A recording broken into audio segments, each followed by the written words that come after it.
Hey Jeanette, one of the many things JA is teaching me is how to apply my skills and talents to secure a successful career in the future. With your talent, you're going to strike oil. Thanks. You know, our next honoree, Thomas Congdon, literally struck oil with an energy company based right here in Denver. Not only that, but he and his wife Noe have been huge supporters of the local arts and education organizations. They have helped JA students, like us, attend and successfully graduate from college. Watch this video to learn more about Thomas Congdon.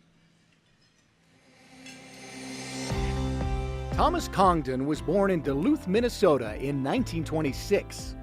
It was a charming town, a little smaller today than it even was in 1926.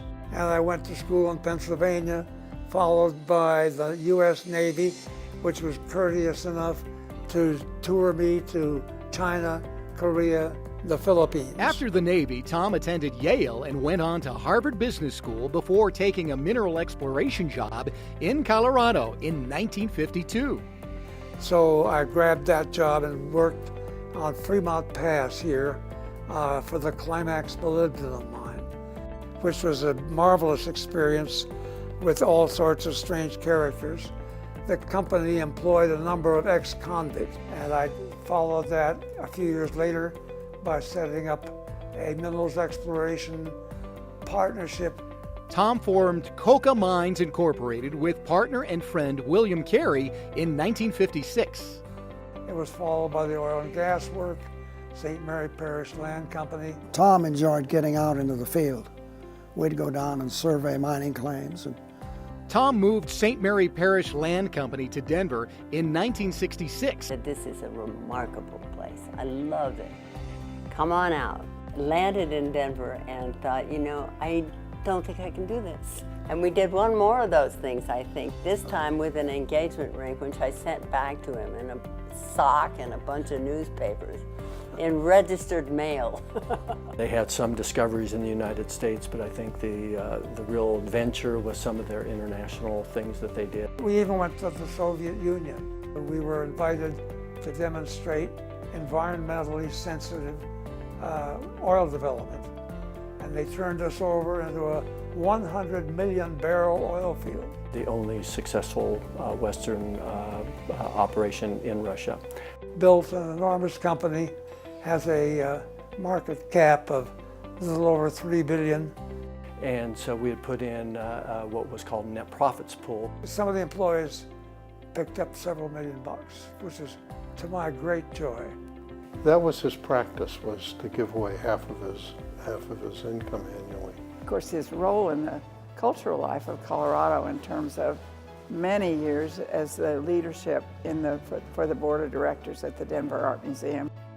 Tom and Noe are generous supporters of the Denver Scholarship Foundation. It's to enable every single Denver high school graduate with a 2.5 average or better to go to college.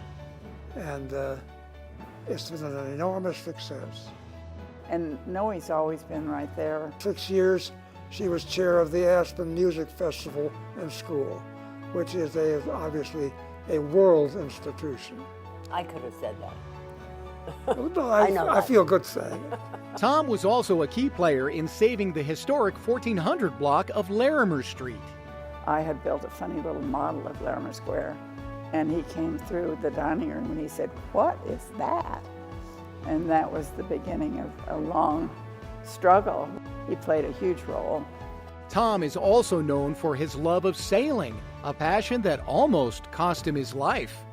He was actually caught in a hurricane, I think in 1954, and was only one of 4 survivors. There's a little gap of about 20 years between that storm and the time I next went aboard a sailboat. Just a remarkable man. I think he epitomizes leadership in the very best way.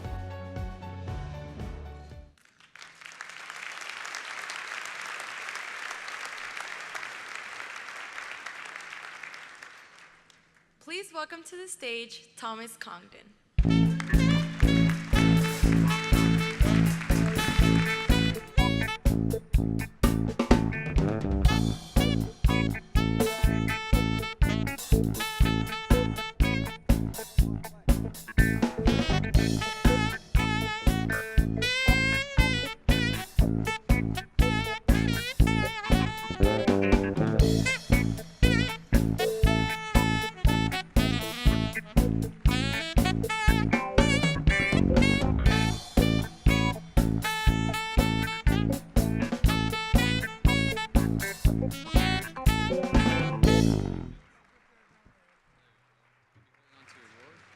Thank you all for that lovely applause.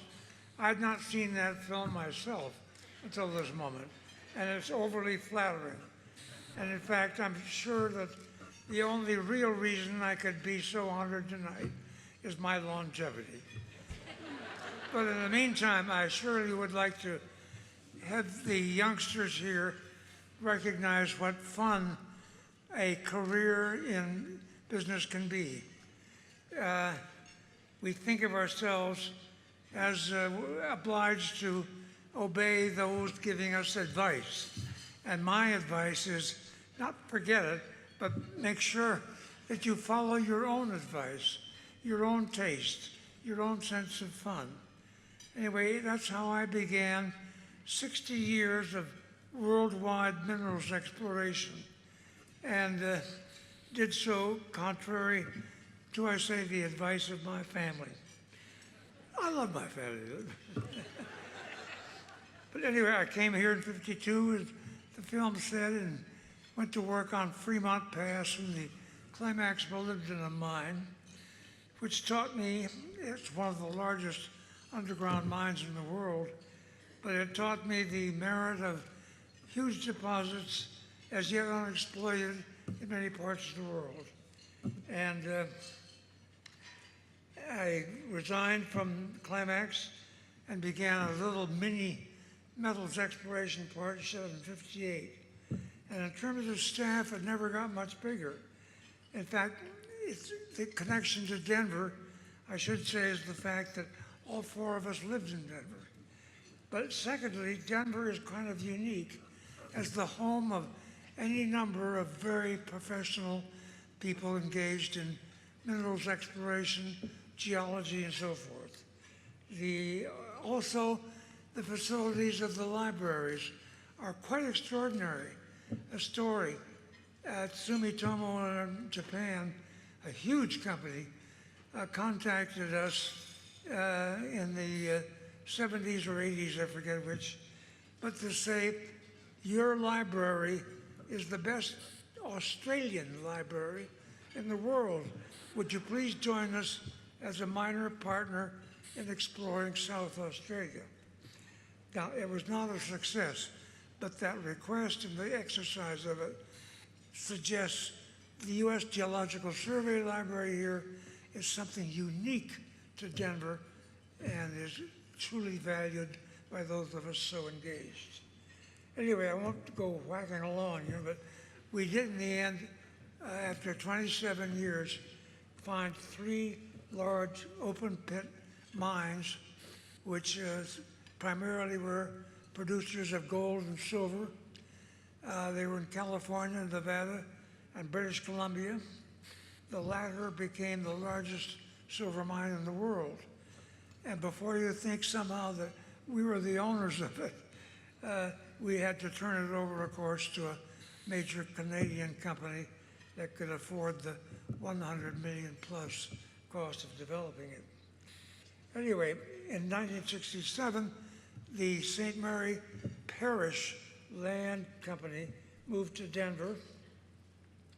I might point out that because of the title, our local tax authorities thought we were an adjunct of the Catholic Church and consequently did not levy any taxes on us for a number of years.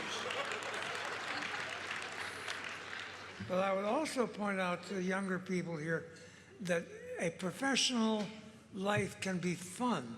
And I can recount a number of stories in which I could say I had enormous fun. But one of them was in 1981 when our Denver associate made an arrangement that he and I and 2 others visit the Soviet Union and discuss oil development.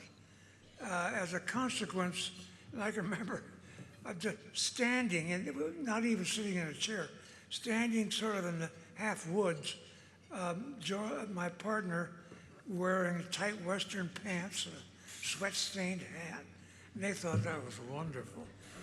But I was just the junior carrying the computer with which I was to write the letter of intent.